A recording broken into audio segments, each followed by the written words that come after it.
Before we get into this podcast, I'd like to tell you about our good friends over at My Vintage Jersey.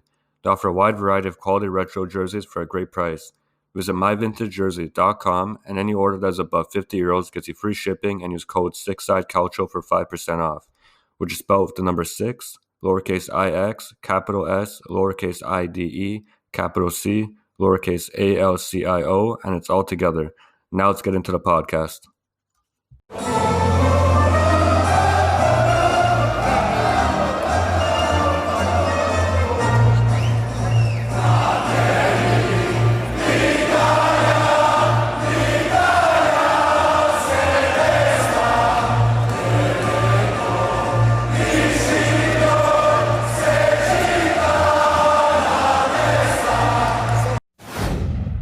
Hey guys, welcome back to the Six Side Culture Podcast. I'll be joined by Franche. Welcome back, bud.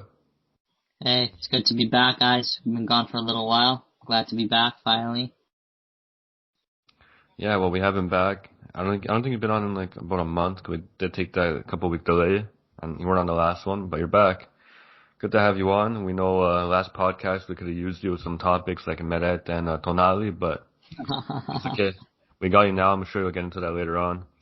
Quickly, I just want to go over some matches that we're not really going to go into too much depth on because not too much happened. I want to start with Sassuolo-Udinese. Not really much happened. It was pretty slow pace. Nothing really. Weren't many chances both ways. That ended in a 0-0 draw. Then we also had Cagliari. They got a relatively comfortable win over Samp with goals from João Pedro Hernandez. We had Spezia, who handily beat Benevento 3-0. And for two players that really impressed me were Nzola and Pobega. Yes.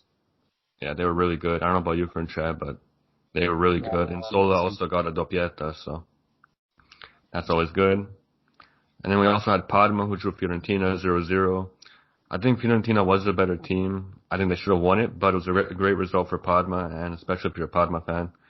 And to be honest, that's what put the final nail in the coffin for Iachini, who got sacked. So he's gone. Fiorentina have Prandelli now. I still don't understand that move. No, me neither.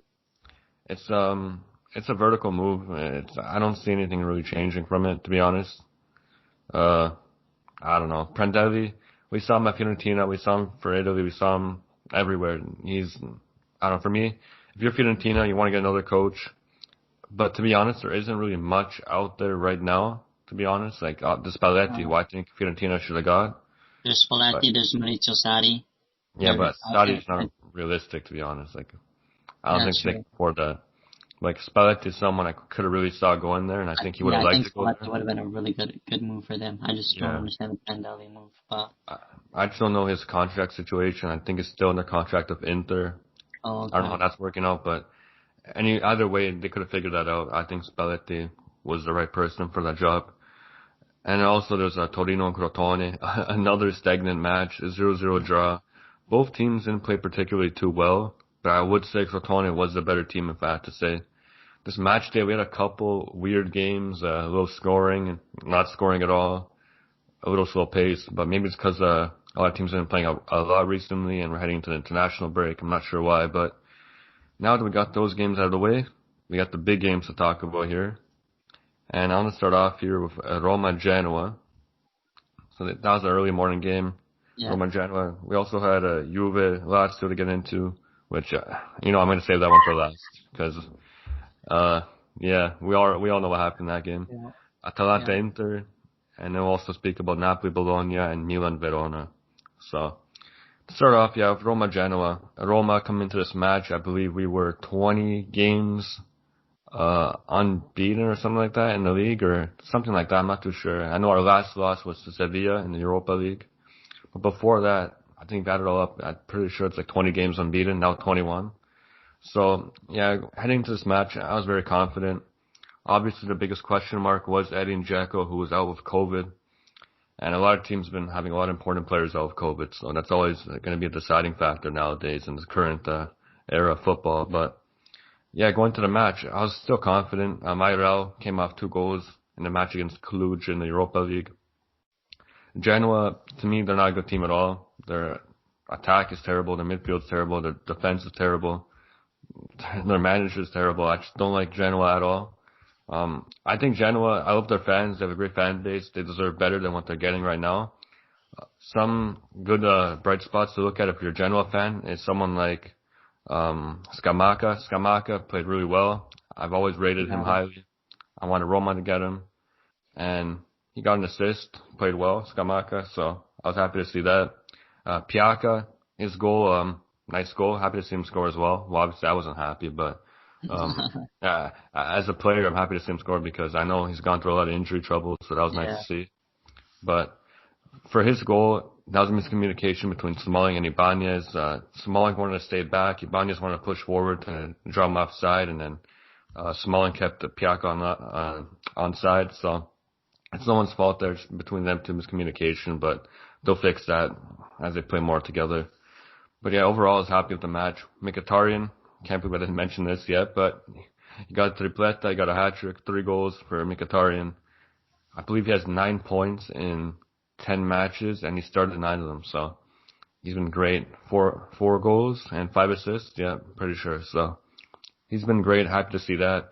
Ibanez, although he had like a partial error, to me he still was fantastic, one of the best on the pitch again. I believe he leads the Serie A in interception, so good start to the season for him. Smalling, I really liked him. Veretout, I feel like he's been playing well, except the new formation, he has to give and take a little bit. Last year, his other role with his 3-man midfield, he was able to focus more on just winning the ball back and going up, and more like, he didn't have to stay back as much because he had the men, like, there's always 2 guys, and Pellegrini would usually push. But now in this new midfield, if he's not back, we're kind of fucked because Pellegrini, he likes to push forward. He's more of a trequartista, but in this new formation, he's not really a trequartista, but he still does push up at times like one. So Veretout did have to lose a little bit of what he can do, but he's still been doing great. I feel like eventually we'll try and utilize him in a better manner, but until then, we're going to have to keep him like this. Mayoral didn't play amazing, didn't play bad. He had that one chance and Mkhitaryan gave him a nice ball. He should have finished that, but it happens. You miss. Bruno Perez came on for Spinazzola, came off in the 14th minute. Bruno Perez, to me, was fantastic. He's been great all year. Another assist for him. Happy to see him doing well. He could have had 2 goals as well. I'm trying to think, am I forgetting anyone here? Definitely am. Pellegrini, another one, I already mentioned him, but Pellegrini, to me, the last couple of weeks, he's been fantastic. If he can stay in this form, we're set. Because obviously him in the past, we've seen him go on 4 or 5 game stint, play well, and then he'd come back and be horrendous. But if he can keep this up, we're set. Because Pellegrini has been a true captain for us as of these last couple of games. He's been stepping up. He's been winning the ball back and creating. That ball to Cristante, who missed a chance that should have been a goal. But what a, you can't tell me he's a bad player. No bad player can make that pass. So what a ball by Pellegrini. Cristante too played a nice ball to Bruno Perez, who then played it to Mkhitaryan for his 3rd goal. I believe it was the 2nd goal actually. Yeah, that was the 2nd goal. But yeah, what a game. We played well. International break. We have a bunch of cases now. So hopefully all the players can come back stronger. And we'll see them back on the pitch soon. But good win. Now moving on from Roma Genoa. You know what? We'll talk about Juve now, guys. I'm really excited to hear what you have to say.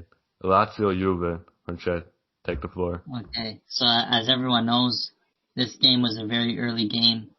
Enzo could say Roma was early. That's not early. I had to wake up for 6:30 in the morning to watch Juve Lazio. Obviously excited, thinking Juve was going to win, thinking this had to be a bounce back game for us.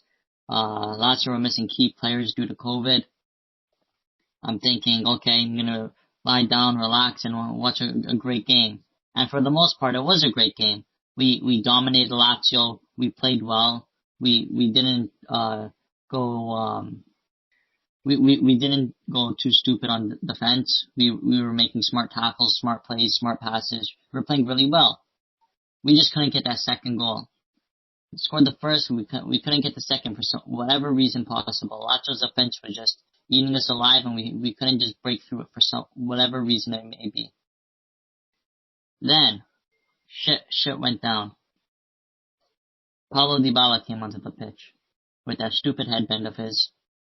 ready for business. Played okay, didn't do anything stupid. And then the curse. I call him the Juventus curse now. It's happened too many times to say that this guy's not cursed. Federico Bernardeschi comes on for Morata because Morata wanted a substitute. I don't know if he was tired, I don't know if he was injured, but he wanted a substitute. Bernardeschi comes on. The minute this guy steps on the pitch, all hell breaks loose. We don't know how to pass a ball anymore. 95th minute. And I think this is where all the Juventus fans broke something. Whether it's their phone, they started yelling at 6:30 in the morning, woke up their neighbors. I don't know what happened. But many Juventus fans around the world were ready to celebrate a nice 1-0 victory against Lazio. And Dybala has the ball. We're in possession. Literally 30 seconds left. All he has to do is pass it back to Szczesny, Bonucci. I don't care who he passes it back to. All he has to do, he could even run to the corner flag and hold the ball up. But Dybala tried to be the hero. When we're 1-0 up and tried running down the wing, runs it out of fucking possession, Lazio get a throw in and they score. I don't care what Dybala has said about Juventus in the past of him wanting to stay here. His headspace is not playing for Juventus right now. His headspace is on that stupid contract. And I've said it before in the last podcast I was in. Until that contract gets handled, I don't want to see Dybala play another minute. I'd rather see fucking Portanova play over him right now. Because his headspace is on that contract. And we can't have that on the pitch. He wants to prove to Paratici he deserves 15 mil. By saying, I'm going to score the goal that makes us win the game, and instead it costed us 2 points, 2 crucial points that we needed. I think Pirlo needs to look at this situation, and Paratici needs to look at this situation, and this contract needs to be settled right now. It's an international break. He didn't travel to Argentina. I don't think he's injured. I think it's because he was too shit. I don't think he just got called up. I think he needs to sit down with Paratici during this international break and get this contract sorted. And if we can't come with an agreement, he could pack the bags and go to Barcelona. I've had it with him now. This is ridiculous. It needs to happen. Caicedo, that lucky son of a bitch. This is what? His third crucial goal for Lazio now in 3 games. I know he got one in the Europa League in the last minutes to tie it. He got one, I can't remember against what Serie A team, to win the game, and now against Juve to tie the game. So he's been really helping Lazio out, and I can't be too mad at this draw. It was ours to blame. I can't discredit Lazio. We messed up. They pounced on it and they made us suffer. So fair play to Lazio. But if the FIGC do their investigation right, Lazio might be going down to Serie B, so at the end of the day, it's not going to matter, now is it? But fair play to Lazio for that 1 point you guys got, and Dybala, I'll be looking to see you on the bench against Cagliari. Well then, I feel like you've been waiting to release that for a couple of days since the match. Wow, alright. Nice recap there. Now we got Atalanta-Inter to talk about here. Now, Atalanta and Inter are 2 teams for me, more so Inter, that are underperforming. I think Atalanta, I think they're, like I said in the last podcast, I feel like they've overachieved so much to that their current form right now, to me, is not good form. Yeah. But in reality, it's great form. They're playing well. And the record, let me just take a quick look. I believe it's 4-1-2. Yeah, it is 4-1-2. So yeah, Atalanta, they've been underperforming compared to the past seasons. I feel like maybe the depth is catching up to them a little bit, but yeah, the Inter-Atalanta game, I think Atalanta was a better team. Inter almost squeaked out 3 points, but Atalanta ultimately, at the end there, Miranchuk, who's been coming up clutch a lot for Atalanta this year. He's been doing well. He's a player, I believe, I'm pretty sure I said it in the podcast. I know I've said it to other people, but Miranchuk is a player I really like. I wanted Roma to get him 2 years ago. We didn't get him, but he's a great player. Happy he scored. I think Handanovic should have had that, but also I think Atalanta deserved the goal, so it kind of bounces out. But I think a point is fair. I think if you're Inter, you're disappointed because as of late, it's not looking too good. 3 wins, 3 draws, and Champions League not looking too good. So, yeah, if you're Inter fan, it's obviously disappointing. Hopefully, as the year goes on, they can become stronger and get more chemistry together and put on better performances and get results. But against Atalanta, it's never easy, and same for Atalanta Inter. It's never going to be easy, no matter how poor their form is, because how much quality they have on their team, and they can score a goal at players like that. You never know. So that's always a good thing about having quality on your side. But yeah, honestly, I think Atalanta deserves it, if not even a point, even a win. Sorry, but I don't know. Inter, they took a lot of shots. They're ambitious. A couple were nice, but I don't know. I think Atalanta's more efficient. They had the ball more. Yeah. They're really pushing up more as a team, which could be the downfall, like you saw against Liverpool. They got counterattacked and burnt, but I don't think Inter have that counterattacking quality. Someone who I think does have it is Hakimi. I really like him. But I don't know, Inter, I think they're a puzzle that hasn't been solved yet. Conte needs to find those pieces and put it together, and until then, I just think Inter's going to be a disaster. No, I'm being harsh. Not a disaster, but I don't think they're going to live up to the hype they've had going into the season. And with the amount of money they spent, they haven't won a trophy last year, and they're going to have to win one this year. Whether it's Coppa Italia, Scudetto, whatever it is, they need to win a trophy, in my opinion. Francesco, what are you thinking? Well, I actually think the complete opposite of what you were saying is I think Atalanta were the favorites in this game. I think as Inter, even though Atalanta's on poor form right now, and they're on very poor form from what we've seen of them in the past, and I think that just comes down to them being fatigued. They've played last season all the way to, I'm pretty sure it was the quarterfinals of the Champions League. Atalanta? Yeah, Atalanta. Yeah, quarterfinals, yeah. Quarterfinals of the Champions League. They've played this style of football that's not easy to play all of last season. They got, I'm pretty sure it was a 2-week break at the end of the season to this season. So they didn't really have a full recovery break, and they're still trying to play this style of football. And I think it's finally catching up to them, because it's the same players playing every game, every minute, as much as possible, in every competition possible. So it's finally catching up to them, and I think that's the poor dip of form we're seeing in Atalanta. In terms of Inter, obviously you're missing your key player, Lukaku. I think if Lukaku was on that game, I think Inter wins this game. Without him, Inter's attack looks slow. It looks not fluid. It's similar to Juventus and Ronaldo. His presence on the field just lets Inter score so much more easily than when he's not on the field. And that comes down to him being a leadership role for Inter that Lautaro just isn't. But I think the draw benefits both teams, both on poor form, in my opinion. I think Atalanta looks at this and says, this is a big point, and Inter look at this as like, fuck, that's 2 points we should have got. That now it's going to be hard to win this Scudetto. So I think both have different views on this game. But for the most part, I think I would have favored Atalanta to win, and they just didn't capitalize enough. Oh no, I agree with you, definitely. We also, just quickly, I want to shout out this prediction link we had with Far From Vesuvius, who's running the whole thing. And we all agreed that Atalanta would win. I think Danny picked Inter. But me and Francesco, I thought Atalanta was the favorites. I thought they'd win, in my opinion because as well. Lukaku was injured. If Lukaku was there, I would say Inter 100%. But that big piece is just a crucial part for Conte. Yeah, sorry about that. Our Skype glitched out, but we're back. So like I was saying, I did say that Atalanta was going to win before the match. I think they would, but just as the match went on, they had so many chances. I really think they could have won.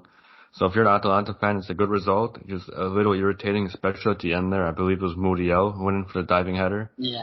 And almost scored at the end. So it is irritating, but it's a good point if you look at it from going into the match. But yeah, anyways, good point for both teams. Inter, they got snapped out of it. Atalanta, I think they will. Just the depth is a big problem. So the international break's going to be a big boost for them to get some rest. Now moving on here. We don't have Danny, but Bologna-Napoli. That game, it was a good game.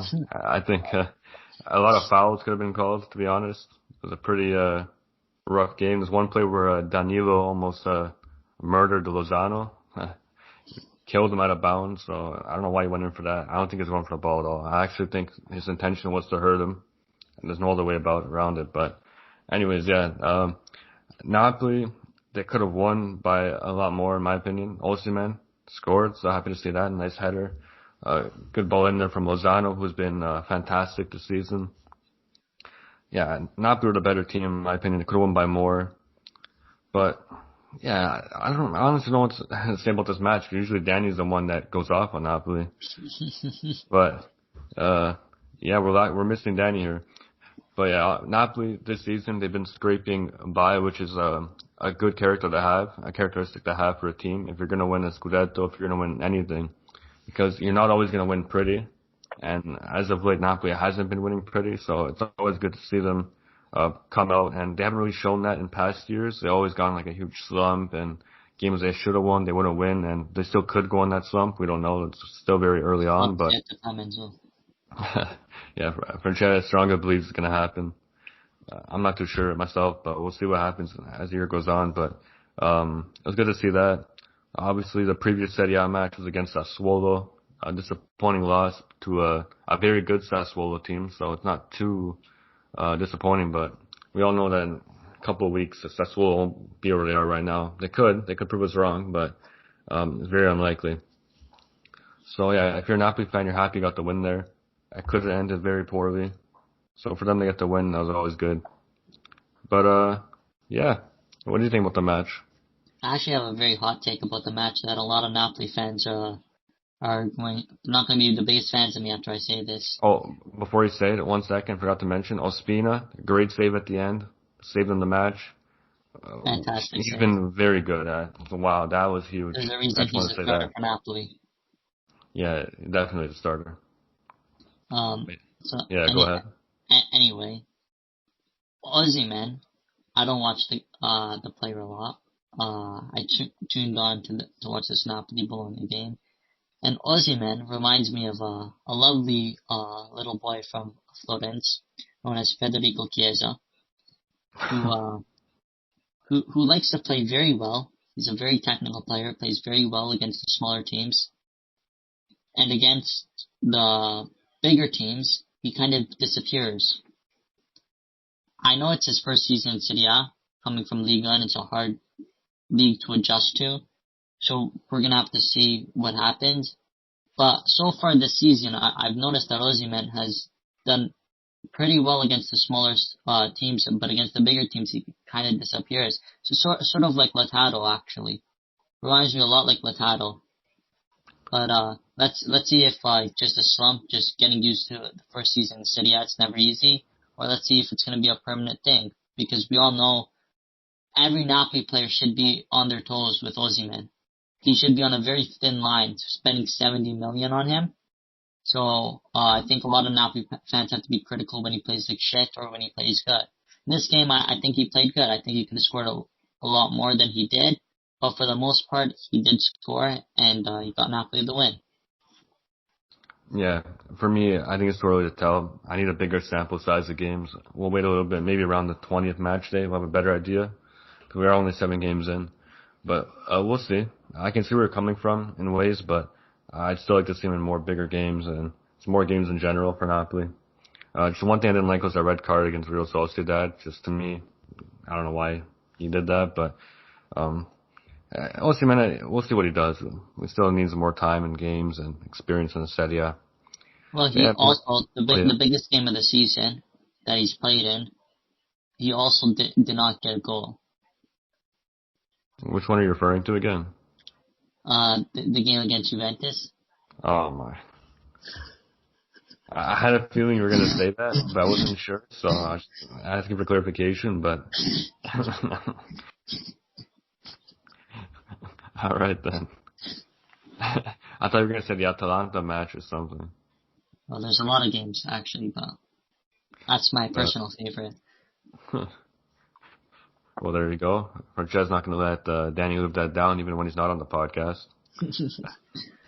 But yeah, I'm looking forward to seeing you guys back at it next time out. But yeah, we got one more match to talk about here. Milan-Verona, 2-2 draw.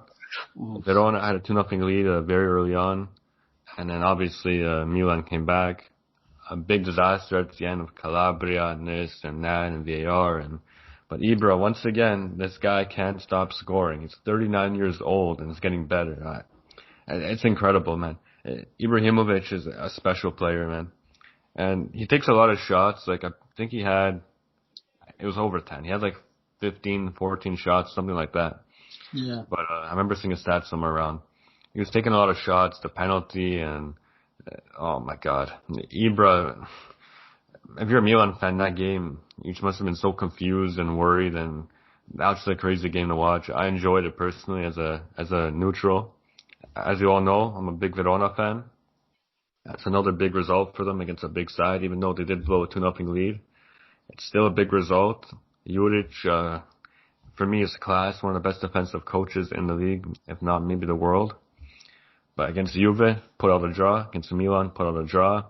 Roma, I guess, technically beat us, even though it was a draw on the pitch. But, Juric, he lost a lot of his players. Kumbula being a big one, Ramani, another one, going to Napoli. And guys like I almost said Demi Lovato, like Lovato, he's been playing very well. And Juric has been finding a way, and he's proving that not just the players carrying him, it's his actual ability to manage a squad. So I think he's been doing a great job. I'm happy with Verona. And Milan, obviously, we saw them against Lille. Disappointing loss. And we saw them now against Verona.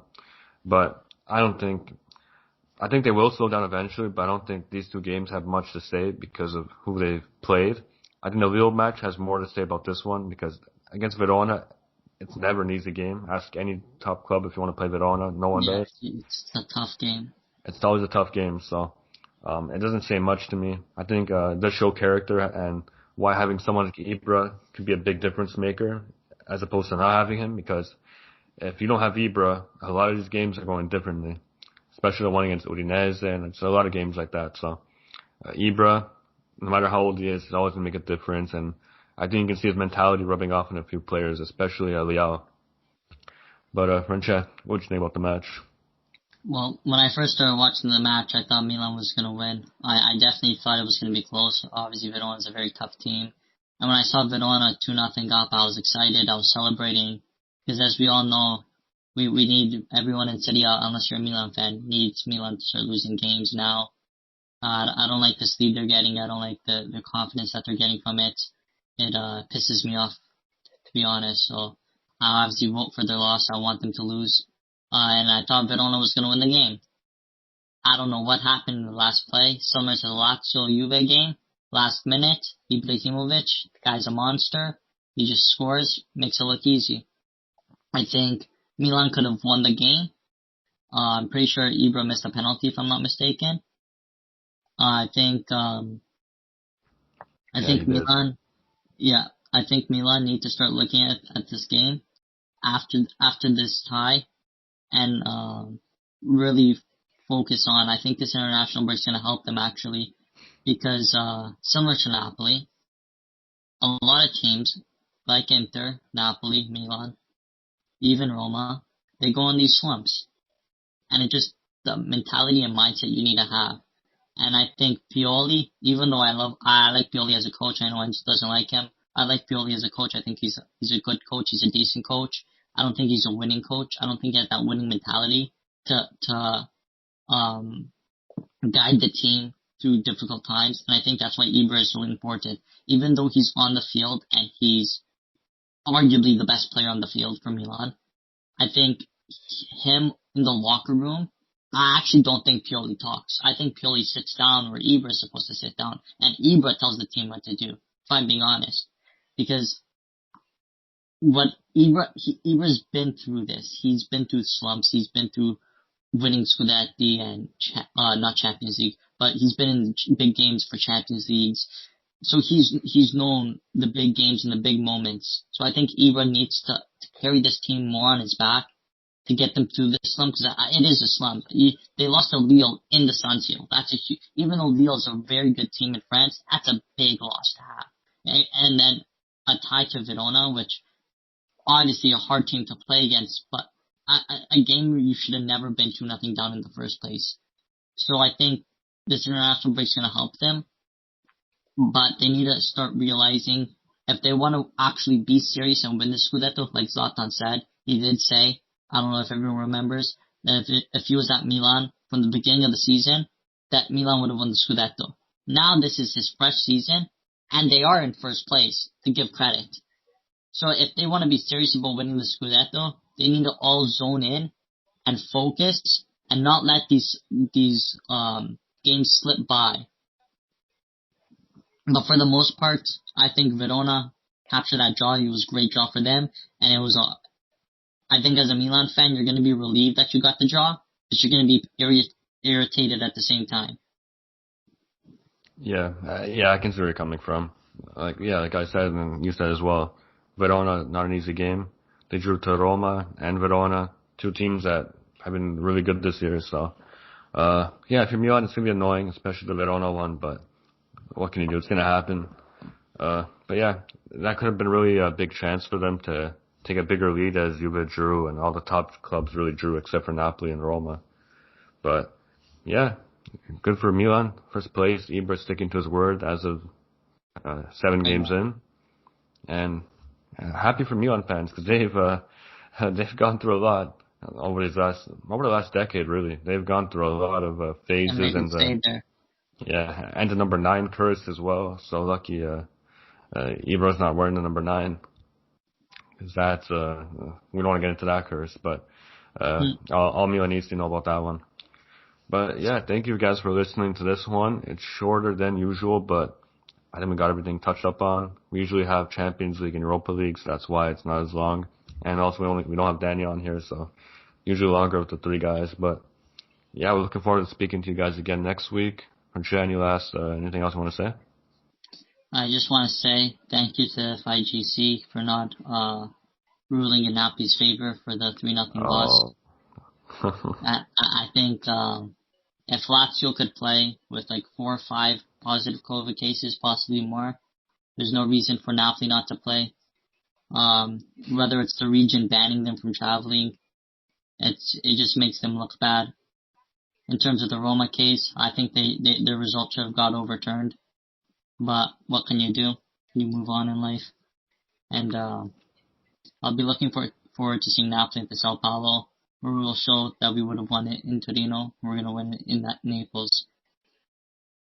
All right, well, the Chad and Danny rivalry continues. Yeah, we'll be back next week. I'm not too sure we're going to talk about. Probably Italy and maybe some other random stuff. We'll see. We'll need some other topics to fill up the podcast, as there's no Serie A. Go follow us social media, Instagram, Twitter, @6@Calcio for both of them. Facebook as well. We're on that now too. So 6@Calcio on Facebook. Go check us out. Thank you for listening. We'll see you guys next time. Ciao ragazzi. Ciao.